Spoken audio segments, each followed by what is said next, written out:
Bonjour à tous, c'est Sandy. On se retrouve pour notre point habituel du milieu de semaine sur les actions américaines et françaises. On commence avec les indices et le SP500. On est toujours en train de latéraliser entre les plus hauts historiques et la zone ici des 564,20 qui est la zone de résistance, l'ancienne zone de résistance qui devrait jouer le rôle de support et qui joue actuellement le rôle de support sur le SPY. Alors si on franchit les plus hauts historiques, les 574,7 par le haut, on partira en direction de nos objectifs. Si on franchit à la baisse les 564,20, il faudra se méfier. Pour le moment, c'est pas le cas. On en est loin, on est proche des plus hauts historiques, donc on attend. Et en tout cas, c'est ce qu'il faut privilégier, c'est un départ vers le haut pour partir à la conquête de ces objectifs des 618,40 sur le SP500 et notamment sur le SPY qui est l'ETF du SP500. Même constat sur le QQQ, l'ETF du Nasdaq qui est toujours en train de latéraliser. On a rebondi ici, on se rapproche de nouveau des plus hauts récents qu'on a effectués en comblant partiellement ce gap ici. À voir si une fois qu'on reteste ce gap, on est une nouvelle fois rejeté ou si on part bel et bien cette fois-ci en direction des objectifs. Je pense qu'il ne faut pas qu'on traîne trop dans cette zone-là, il faut qu'on parte rapidement vers les objectifs, que ce soit sur le SP500 ou le Nasdaq, tout simplement parce qu'il faut les délais moyens d'atteinte d'objectifs arrivent vite ensuite et il faut les atteindre, sinon on aura une tendance haussière qui aura tendance à s'essouffler. Donc je m'attends en tout cas en fin de semaine, voire la semaine prochaine, à casser les plus hauts récents, notamment sur le Nasdaq pour partir en direction des objectifs. En tout cas, c'est ce qu'il faut privilégier de notre côté.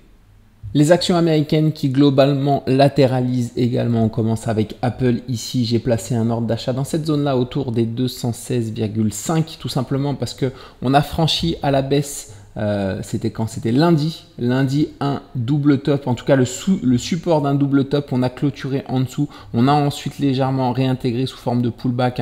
Souvent on a des pullbacks qui débordent sur ce genre de figure, donc est-ce qu'on va chercher les objectifs ou alors est-ce qu'on tient cette ligne de support ici sur laquelle on a rebondi et pour le moment qui tient, on est susceptible de repartir vers le haut tout de suite sur Apple, mais en tout cas si on corrige, on aura une belle zone ici, on a les plus bas à cet endroit-là au 213,92 $. On a également les objectifs du double top au 215 et on a cette ligne de support qui a joué à plusieurs reprises le rôle de résistance ou de support. On a enfin cette ligne ascendante également de support qui devrait converger ici. Donc si on revient dans cette zone, je m'attends à un rebond ici sur Apple, mais rien n'est moins sûr. On a en tout cas de bonnes chances également de repartir vers le haut pour valider en tout cas cette belle consolidation et repartir sur un mouvement haussier sur Apple. On va suivre ça, en tout cas on reste attentif. Si on a une correction, il faudra potentiellement, en tout cas moi de mon côté, je tenterai potentiellement un achat à cet endroit là pour jouer un futur rebond.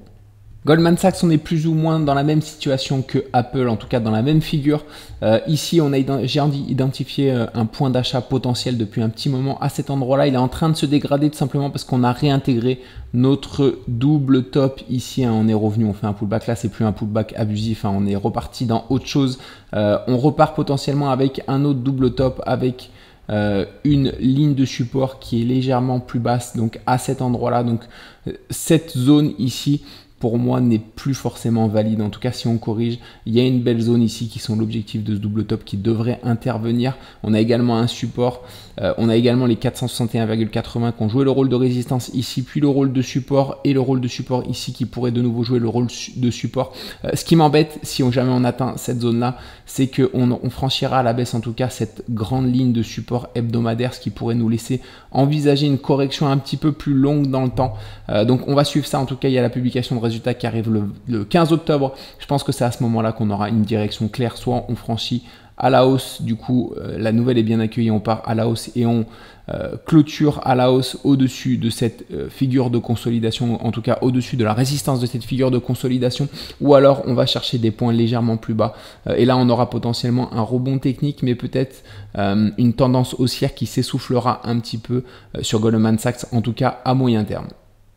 Johnson & Johnson, on est toujours en direction d'une belle zone ici qui sont les objectifs du double top. On a également une zone de support à cet endroit-là, les 156,26 qui a joué le rôle de support et de résistance à plusieurs endroits récemment en journalier. On a également les plus bas ici, une mèche basse au 155,20 sur laquelle on pourrait rebondir. Donc ici, il y a une belle zone potentielle de rebond.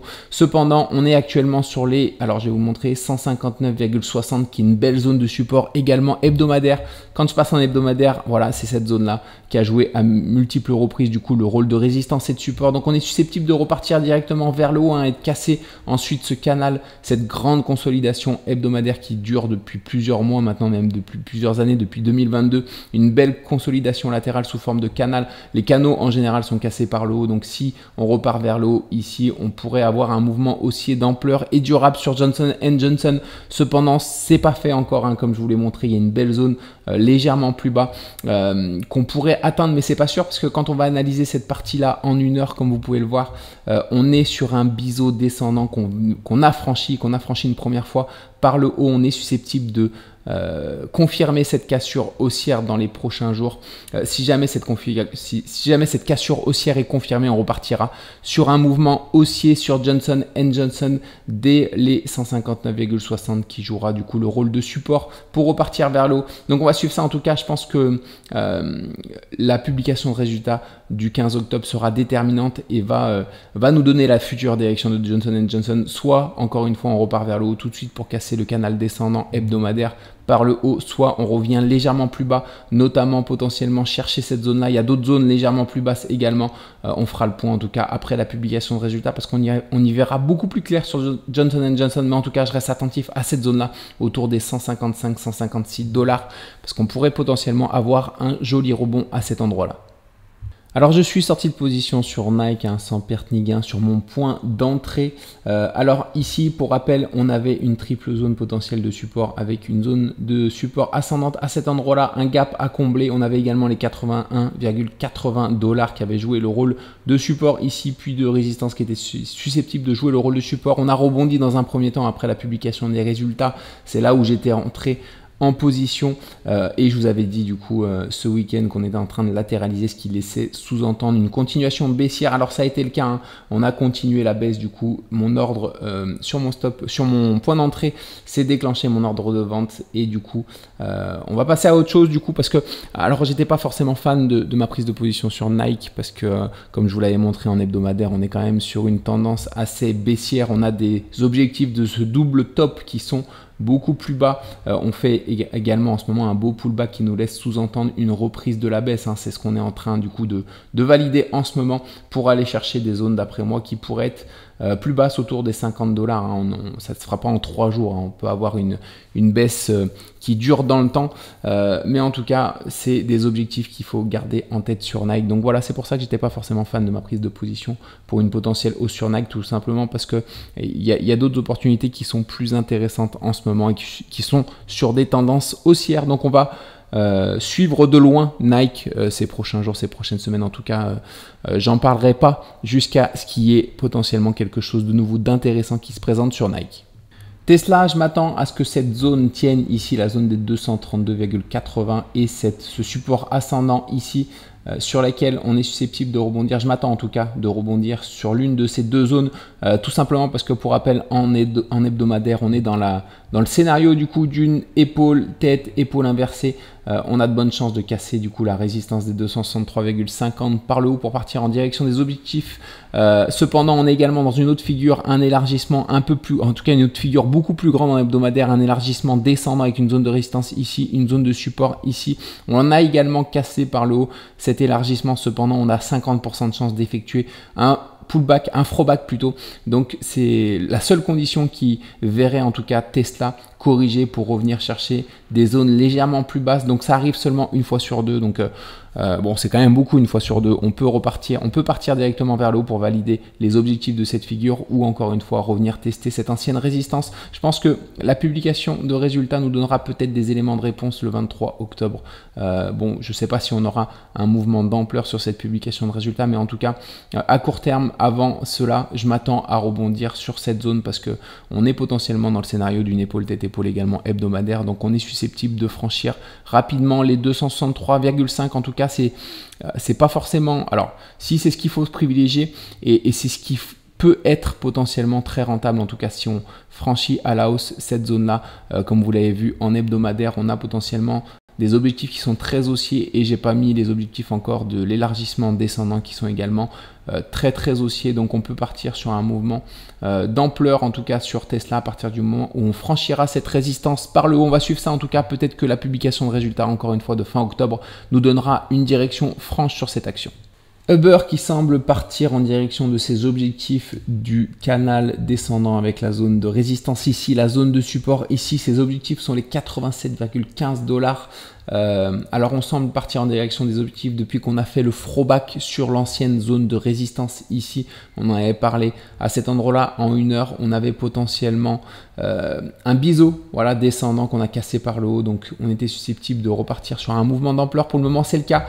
Personnellement j'avais placé un ordre légèrement en dessous par ici pour une correction un petit peu plus profonde qui du coup n'a pas été déclenchée. Donc à voir si on part sur un mouvement durable désormais sur Uber ou alors potentiellement si on revient chercher une nouvelle zone ici qui pourrait être intéressante en vue de partir bel et bien cette fois-ci en direction des objectifs. On va suivre ça en tout cas sur Uber. L'argent silver qui a corrigé en ce début de semaine, qui pourrait bel et bien nous reproposer une très belle zone ici aux alentours des 28,43. On a cassé par le bas le support de ce double top ici au 30,89. On est potentiellement en direction des objectifs de ce double top qui sont les 28,74. De plus également ici on a une belle zone de support ascendante qui converge. Ici on a également les 28,83 qui ont joué le rôle de support ici, puis de résistance globalement, de support à cet endroit là, de résistance une nouvelle fois et qui pourrait jouer le rôle de support ici. Donc si on revient chercher cette zone là, personnellement en tout cas j'ai placé un petit ordre parce qu'on pourrait rebondir pour repartir en direction des objectifs de cet élargissement descendant ou de ce canal descendant, des objectifs autour des 34 $. On a également pour rappel en hebdomadaire les objectifs de cette épaule tête-épaule inversée qui sont les 34 $, et qu'on devrait potentiellement atteindre en tout cas dans 83% des cas. C'est ce qu'il faut privilégier donc sur l'argent silver, mais en tout cas une belle opportunité si jamais on revient ici parce qu'on aura potentiellement un rebond qui s'effectuera, un rebond d'assez bonne ampleur en tout cas si on rebondit jusqu'aux 34 $ sur l'argent silver. On passe sur les actions françaises et notamment sur le CAC 40. Alors comme on peut le voir ici, on est en train de latéraliser sur le CAC 40 à cet endroit-là, ce qui nous laisse potentiellement envisager une continuation baissière malheureusement sur le CAC 40. Alors on a rebondi en tout cas sur une zone de support. C'est mon grand frère qui me l'a bien fait remarquer, cette ligne de support qui a bien joué son rôle à cet endroit-là. On a rebondi cependant. C'est ce qui m'inquiétait quand ce week-end je vous avais parlé du CAC 40. C'est cette zone ici qu'on a perdue, qu'on a cassée par le bas et qui joue désormais le rôle de résistance. On a plusieurs résistances maintenant au-dessus de notre tête. Donc il va falloir en tout cas, si on veut repartir sur un scénario haussier, sortir rapidement de cette consolidation latérale ici. Il faut qu'on reparte vers le haut rapidement et assez puissamment pour potentiellement valider tout simplement un throwback qui a débordé et partir en direction de l'objectif de l'épaule tête-épaule inversée. Mais en tout cas, ce scénario s'éloigne d'après moi. Ce scénario s'éloigne et ce que je suis en train de privilégier tout simplement, c'est la cassure ici de cette consolidation latérale pour aller chercher des niveaux légèrement plus bas. Le premier niveau qui est assez évident, c'est celui-là, c'est les 22 845 sur le PX1GR, le CAC 40 avec dividendes réinvestis, d'autant plus que c'est une zone qui a déjà joué un rôle important dans le passé ici. Comme on peut le voir ici, on avait la fin de la gap à cet endroit-là, donc c'est une zone qui a joué le rôle de résistance puis qui devrait jouer le rôle de support. Du coup ici si jamais on revient, on a potentiellement un rebond d'ampleur qui peut s'effectuer à cet endroit là, à voir désormais encore en fin de semaine quand on fera la vidéo ce week-end, savoir si on est sorti violemment de cette consolidation latérale ou si on est encore dans cette consolidation, ce qui laisserait sous-entendre une continuation baissière, ou alors si on a déjà cassé à la baisse pour aller rejoindre cette zone là qui est la prochaine zone d'après moi, encore une fois les 22 900 sur le CAC 40, mais rien de très Rien de très glorieux en ce moment sur le CAC 40 malheureusement. J'étais assez optimiste quand on avait franchi et confirmé la cassure haussière de cette résistance. Malheureusement après la réintégration, ici on a beaucoup de résistance au-dessus de notre tête et du coup on a un CAC 40 qui s'est légèrement, enfin en tout cas qui me paraît légèrement faible en ce moment en tout cas. Alors un CAC 40 fébrile, c'est pas forcément une mauvaise nouvelle pour ceux qui ont des liquidités parce qu'on peut avoir des belles zones, notamment ici sur Airbus. On a toujours l'objectif de cette épaule, tête, épaule. Ici, on a cassé la ligne de coup de cette figure par le bas. On est en direction de cet objectif, clairement ici les 113,50 euros. On a également une zone, alors deux belles zones en hebdomadaire. On a à la fois une première zone ascendante ici, une ligne de tendance ascendante qui rejoint cette zone là. On a également une ancienne résistance ici qui a joué à plusieurs reprises le rôle de résistance. Elle a potentiellement joué le rôle plus ou moins de support ici, mais bon, globalement elle a plutôt joué le rôle de résistance ici. En tout cas, on aura une belle zone d'accueil à cet endroit là si jamais on revient chercher ici. Cette zone-là, ça pourrait intervenir le 30 octobre après la publication de résultats. Il y a beaucoup de volatilité à ce moment-là, sachant que ici on est en train de latéraliser, mais la chute n'est pas forcément violente sur Airbus. Donc ça peut prendre un petit peu de temps. On peut revenir chercher cette zone, mais seulement à la fin de l'année, en novembre ou en décembre. Si on vient bien sûr la chercher, on peut également rebondir avant pour repartir vers le haut. C'est pas une obligation de venir la chercher. Je crois qu'on a seulement 65% de chances d'atteindre l'objectif de cette figure. 65%, c'est beaucoup, c'est 2 chances sur 3, mais il reste quand même une chance sur 3 où on peut repartir vers le haut. En tout cas sur Airbus, on va suivre ça ensemble parce que si cette zone se présente, il faudra, en tout cas moi personnellement, je me laisserai très probablement tenter par l'action Airbus. On a également une très belle zone légèrement plus basse sur Danone, sur l'action de Danone depuis qu'on avait franchi à la baisse les 64,30 euros. Ici, on voit qu'on est en train de les réintégrer aujourd'hui pour un scénario de canal descendant avec la zone de résistance ici, la zone de support ici. Donc, on a bel et bien rebondi sur la zone de support. À voir, on peut faire également un pullback qui déborde un petit peu, à voir si on est rejeté. En tout cas, si on arrive sur cette zone-là, on aura potentiellement de bonnes chances de rebondir parce qu'on a les 61,54 qui ont joué le rôle de résistance à 2 reprises. On a également l'objectif du coup de ce double top qui sont les 62,20 ou légèrement plus haut les 62,24-26.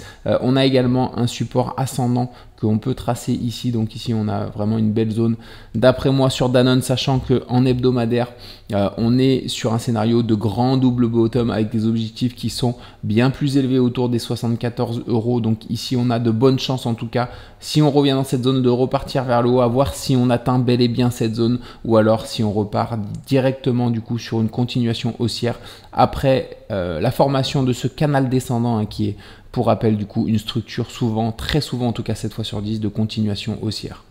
Je me suis laissé tenter par l'action Capgemini en ce début de semaine. Alors pour rappel, on avait ici une triple zone de support avec un gap potentiellement à combler, qu'on a parfaitement comblé, on peut le voir avant de rebondir. On avait également les objectifs de cette figure ici, qui est une petite figure 1 heure. Alors pour rappel, je vais vous la remettre en 1 heure. Voilà, c'est un élargissement ascendant à angle droit dont les objectifs étaient les 181,40 qu'on a parfaitement atteint. Quand je repasse en daily, on avait également une zone de support ici au 179,50 qui a joué le rôle de support ici, le rôle de support ici et qui était susceptible de jouer de nouveau le rôle de support ici. On a rebondi légèrement avant, donc on repart en direction du haut pour le moment sur Capgemini. Alors on a d'autres objectifs sinon de cette figure, de cette configuration ici qui sont légèrement plus bas. Donc si on est rejeté ici, on ira potentiellement chercher une zone beaucoup plus basse, sachant qu'on a une belle ligne ascendante hebdomadaire, il me semble, à cet endroit là.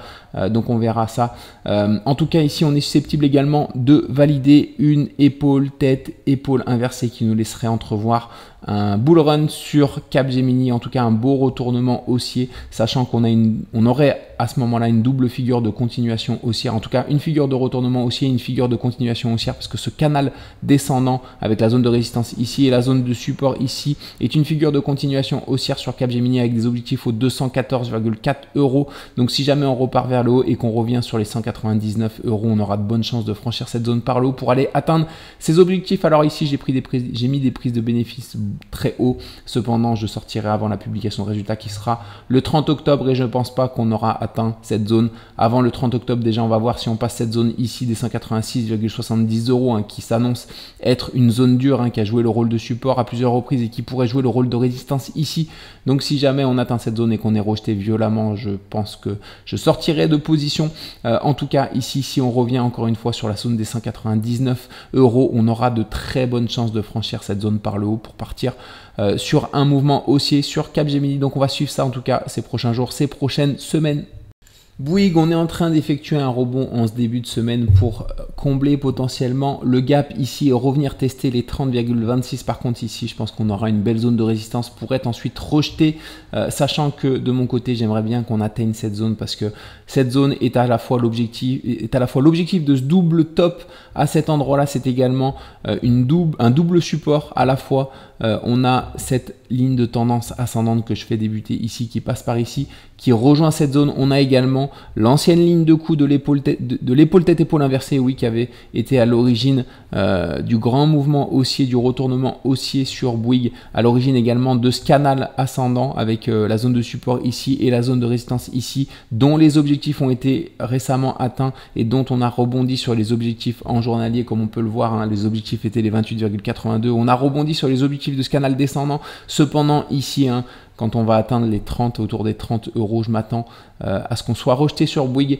Alors peut-être qu'on va repartir durablement ensuite sur un mouvement haussier, mais en tout cas, si on atteint cette zone ici autour des 27,50 € sur Bouygues, on aura une très très belle opportunité parce que je pense qu'on peut avoir un rebond d'ampleur dans cette zone-là sur cette action.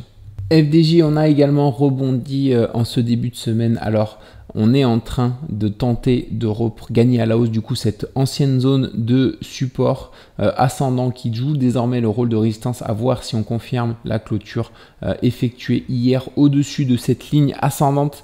Alors FDJ qui pourrait donner potentiellement une belle zone d'achat à cet endroit-là, c'est alors autour des du coup 32,5 €. C'est en hebdomadaire, c'est une belle zone hebdomadaire à la fois. C'est cette quand je fais partir du coup une ligne de tendance de ce point bas, je le fais passer par ici, on arrive à cet endroit là. On a également un comblement de gap ici en journalier, on a également les 32,62 qui ont joué le rôle de résistance et de support à plusieurs endroits. Quand je repasse en journalier pour vous montrer le gap, il est à cet endroit là. Donc dans cette zone, on aura potentiellement une belle zone d'achat si jamais on revient la tester, à voir comment se passe la publication de résultats qui aura lieu le 17 octobre. C'est à ce moment-là, hein. Si on revient dans cette zone-là, c'est à ce moment-là qu'on sera susceptible de revenir, hein, si les intervenants accueillent mal les résultats. En tout cas, à voir. Si on revient chercher cette zone ou alors si on repart sur un mouvement haussier d'ampleur sur la FDJ, parce que pour rappel en hebdomadaire on est quand même sur un scénario assez haussier. On a un grand double bottom ici. Alors certes à cet endroit là on est en train de faire un throwback qui déborde, ce qui est souvent le cas pour ce genre de figure parce qu'on a cassé du coup à la hausse les 37,36 qui était la résistance de cette figure. On est en train de faire un throwback qui déborde. Désormais je m'attends quand même à moyen terme à partir en direction des objectifs qui sont les 47,56 € qui sont les objectifs sur la FDJ de cette grande figure, de ce grand double bottom en hebdomadaire. Schneider Electric, on a rebondi du coup sur l'ancienne zone de résistance de la figure de l'élargissement descendant. Alors pourquoi j'étais pas rentré en position ici? Pour rappel, tout simplement parce qu'on avait cet îlot de renversement dont les objectifs sont les 214,30. Cet îlot de renversement qui est toujours actif ici, il sera désactivé à partir du moment où on viendra combler ce gap à cet endroit-là. À ce moment-là, on pourra envisager potentiellement sur Schneider Electric une continuation haussière pour aller au 278,20. Méfiance cependant, hein, même si on comble le gap à cet endroit-là, on aura potentiellement à ce moment-là une petite correction, hein, sur Schneider. Hein, quand on comble les gaps, il joue ensuite le rôle de résistance. Donc c'est pas parce qu'on aura un scénario baissier invalidé qu'on partira tout droit vers le haut. On peut avoir des corrections en chemin. Et là, ça pourrait être le cas également si on comble du coup ce gap. Alors ici, comme on peut le voir, je l'avais montré, il me semble, en une heure, on avait, voilà, pareil, un biseau descendant qu'on avait fortement cassé à la hausse. On est reparti depuis sur un mouvement haussier, hein. On avait une belle figure à l'approche de cette ancienne résistance qui a donc désormais joué le rôle de support. À voir désormais si on comble ce gap ou alors si on est rejeté tout de suite vers le bas. Si on est rejeté tout de suite vers le bas, on aura toujours potentiellement ces objectifs aux 214,30, ces objectifs qui sont susceptibles d'être atteints sur Schneider Electric, les objectifs de cet îlot de renversement. Si on comble ce gap, d'après moi, on partira en direction des objectifs haussiers des 278,20 sur cette action, des objectifs qui pourraient être atteints alors avant la fin de l'année d'après moi.